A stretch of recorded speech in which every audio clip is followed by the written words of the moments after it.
नमस्कार, मैं हूं शशि तुषार शर्मा और आप देख रहे हैं चुनावी खबरों पर आधारित हमारा खास बुलेटिन। सबसे पहले आप दिन की बड़ी चुनावी खबरों को संक्षेप में जान लीजिए, उसके बाद हम आपको बताएंगे कि ये खबरें खास हैं क्यों और इनके राजनीतिक मायने क्या हैं। लोकसभा चुनाव से पहले इंडिया गठबंधन से अलग एक और विपक्षी गठबंधन बनने के संकेत मिल रहे हैं। ये संकेत किसने दिए हैं, क्यों दिए हैं, इस पर हम बात करेंगे। साथ ही क्या कर्नाटक की कांग्रेस सरकार खतरे में है, इस बारे में एक और महत्वपूर्ण बयान आया है, इसकी भी चर्चा होगी। लोकसभा चुनाव के लिए कांग्रेस ने कुछ संकल्प लिए हैं और इन संकल्पों के जरिए पार्टी बीजेपी को हराना चाहती है। क्या है ये संकल्प, इसकी हम बात करेंगे। छत्तीसगढ़ की राजनीति में एक नया वीडियो है जिसने हंगामा मचा दिया है। ये है क्या माजरा, ये भी आपको बताएंगे। उधर मध्य प्रदेश में कांग्रेस के थीम सॉन्ग पर बवाल मचा हुआ है, तो उसकी भी हम बात करेंगे। और आइए अब समझते हैं इन खबरों को विस्तार से।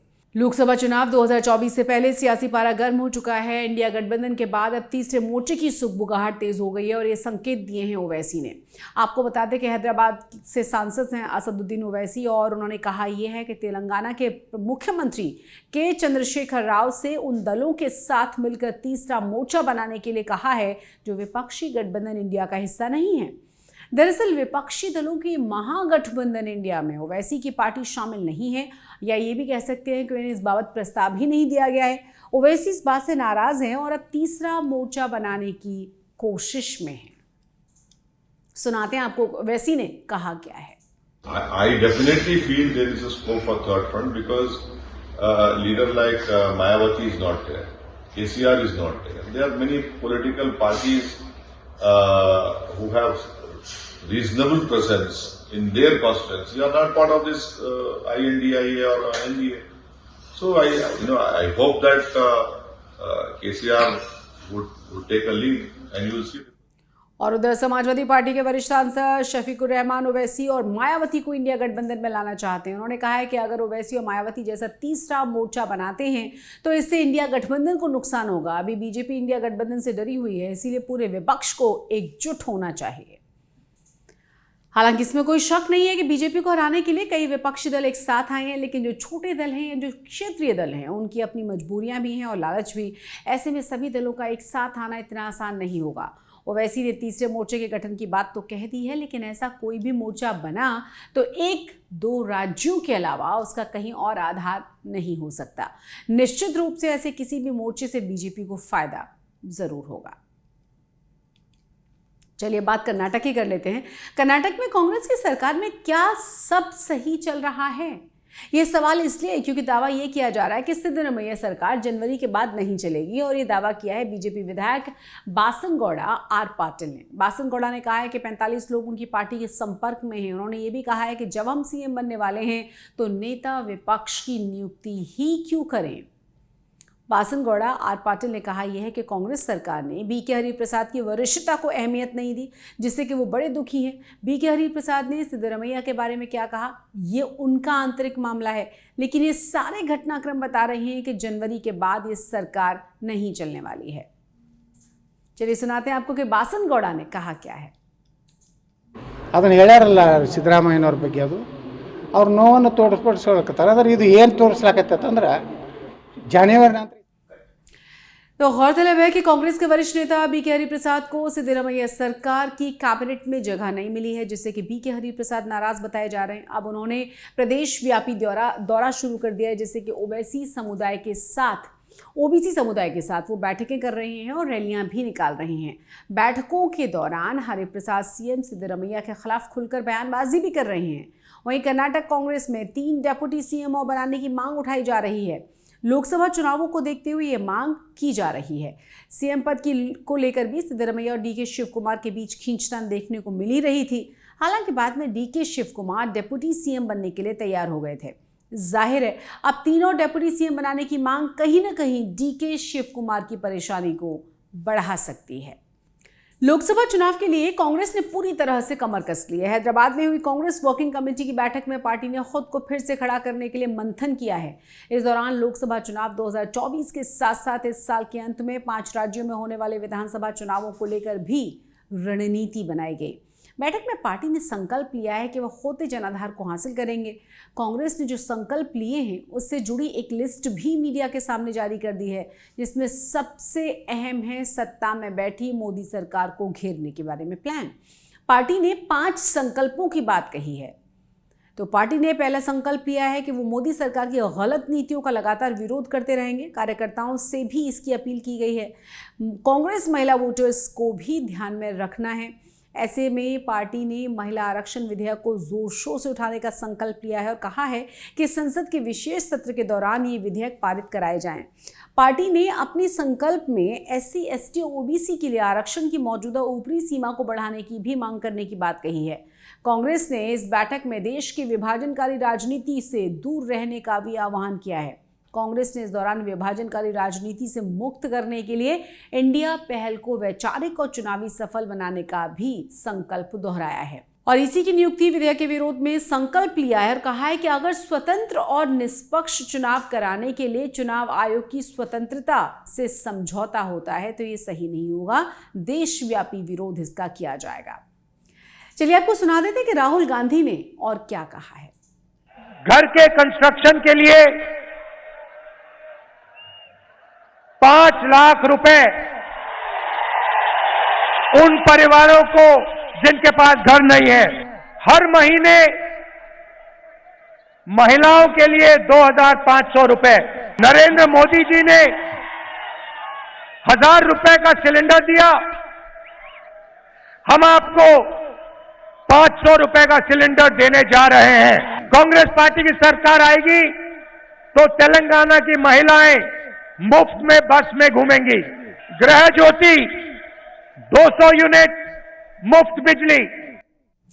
तो दरअसल ये संकल्प कांग्रेस की रणनीति बताते हैं, लेकिन अभी लोग जिस बात को समझना और जानना चाहते हैं कि क्या कांग्रेस बाकी के दलों के साथ सीट शेयरिंग के फॉर्मूले को अंजाम तक पहुंचा पाती है या नहीं, ये एक सबसे बड़ा सवाल है।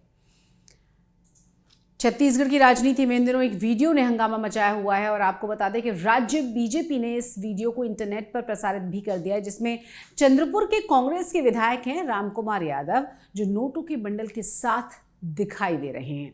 सामने आने के बाद बीजेपी ने मामले की सीबीआई जांच की मांग कर डाली है, जबकि विधायक रामकुमार ने वीडियो को फर्जी और बीजेपी की साजिश बता डाला है।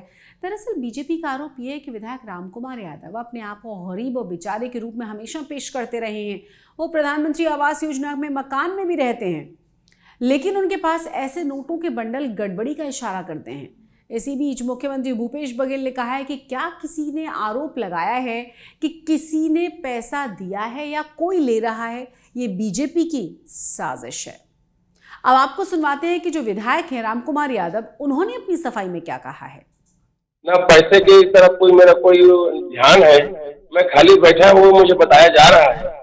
तो कुल मिलाकर के ये जो है ये चाह रहा है कि ऐसा कोई वीडियो दूर से लेकर के जोड़ कर बता करके स्थिति खराब किया जाए। तो मैं गरीब का बेटा हूँ, ये गाय भैंस चराने वाला, जिसकी माँ बाप जम्मू कश्मीर में मेहनत किया हो, मजदूरी किए हो, दिहाड़ी लगाया है।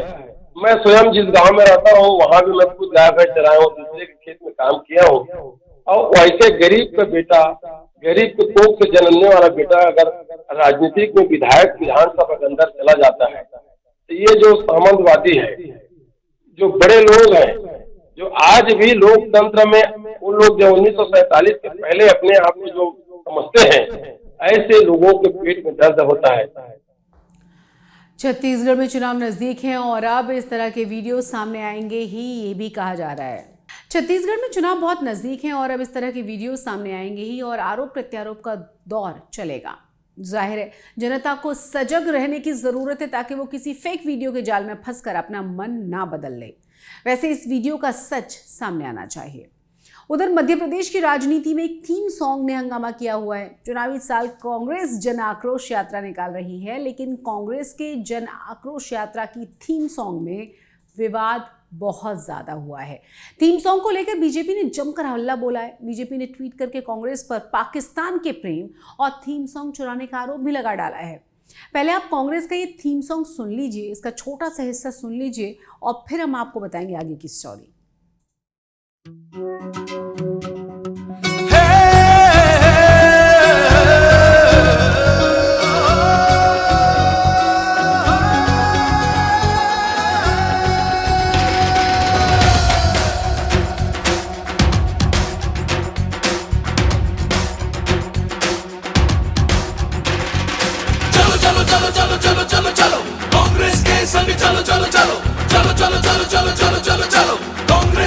संग चलो चलो चलो। शेर की दहाड़ चलो नर्मदा की धार चलो चलो, युवा हो पुकार चलो बदले सरकार चलो। 18 साल का रोष है शिवराज का ये दोष है, सालों के भ्रष्टाचार पर ये जनता का आक्रोश है। ये जन आक्रोश है, ये जन आक्रोश है, ये जन आक्रोश है, ये जन आक्रोश है। तो सुना आपने, लेकिन बीजेपी का जो आरोप है वो ये है कि कांग्रेस ने ये थीम सॉन्ग पाकिस्तान के राजनीतिक दल पीटीआई से चुरा लिया है। बीजेपी के प्रवक्ता नरेंद्र सलूजा ट्वीट करते हुए उन्होंने लिखा है कि चलो चलो इमरान के साथ की जगह कांग्रेस ने चलो चलो कांग्रेस कर दिया है।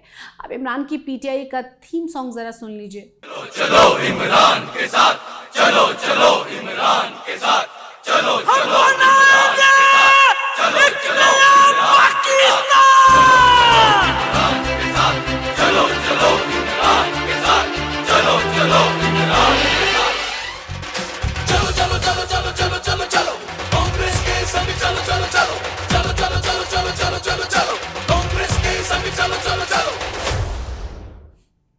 दरअसल मध्य प्रदेश की राजनीति में यह मामला है आर पार का, और आरोप प्रत्यारोप तीखे हो चले हैं। और इस बार तो मामला इसीलिए ज्यादा बढ़ गया है क्योंकि थीम सॉन्ग के शुरुआती बोल एक जैसे ही हैं।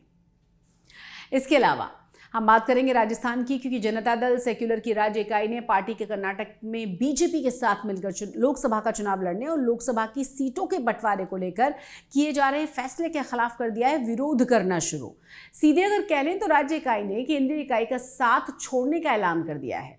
इसी के साथ हमारी इस खास पेशकश में बस इतना ही, लेकिन चुनावों से जुड़ी हुई हर दिलचस्प खबर के लिए या किसी भी तरह की अपडेट के लिए आप जरूर सब्सक्राइब करें चुनाव आज तक को। मुझे दीजिए इजाजत, नमस्कार।